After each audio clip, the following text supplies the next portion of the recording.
Shalom, salam sejahtera untuk kita semua. Pada kesempatan kali ini, saya akan menerangkan mengenai konsep manusia menurut Alkitab dan pandangan lain. Pertama, mengenai kisah penciptaan manusia.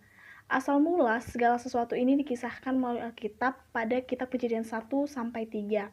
Kisah penciptaan menguraikan mengenai terjadinya alam semesta dalam waktu 6 hari.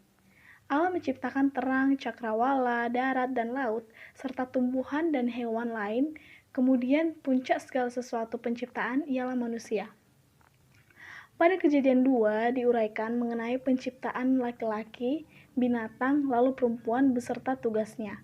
Kejadian 1-3 diimplikasikan mengenai perkembangan hidup dan kehidupan manusia secara umum. Manusia itu sendiri ialah makhluk ciptaan Tuhan, dia itu bukan pencipta atau yang memiliki derajat yang lebih tinggi daripada Allah.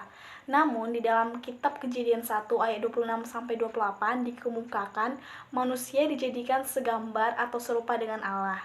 Dikatakan segambar atau serupa, maksudnya manusia itu sendiri memiliki kesamaan karakteristik ilahi dengan Allah, seperti nafas kehidupan, kebaikan, kebenaran, kekudusan, dan lainnya. Karakteristik ilahi pada manusia inilah yang membuat manusia itu atau diri kita sendiri berbeda dari ciptaan lainnya. Sejak awal, manusia diciptakan sebagai makhluk sosial. Dalam Kejadian 2 ayat 18 dikatakan tidak baik bila manusia itu sendiri saja. Maka daripada itu, Allah menciptakan penolong yang sepadan dengan dirinya. Allah membuat agar manusia itu sendiri menyadari betapa dia membutuhkan sesama dirinya manusia. Dalam Kejadian 2 ayat 21-22 dikemukakan bahwa Allah menjadikan perempuan serta menyerahkan perempuan itu menjadi istri daripada si lelaki yang terlebih dahulu diciptakan oleh Allah. Keduanya dipersatukan oleh Tuhan itu sendiri. Persatuan mereka menjadi erat dikarenakan lelaki merasa bahwa istri adalah bagian daripada dirinya sendiri.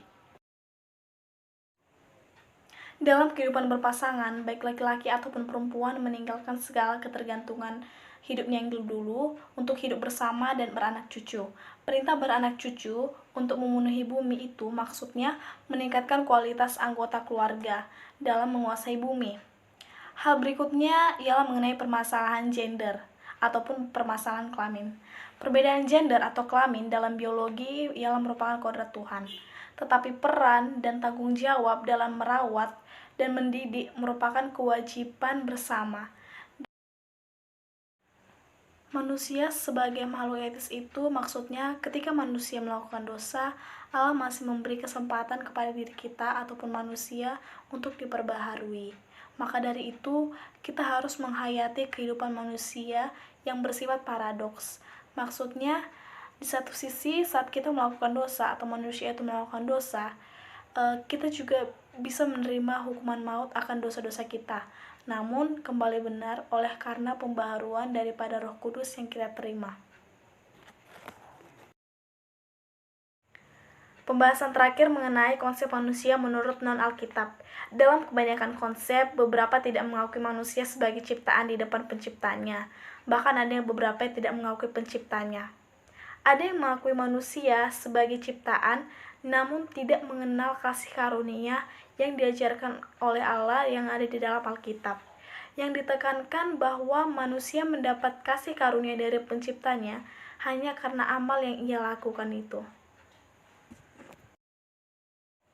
Demikian video penjelasan mengenai konsep manusia menurut Alkitab dan pandangan lain. Semoga video tadi bermanfaat untuk kita semua. Terima kasih, shalom, salam sejahtera, Tuhan Yesus memberkati.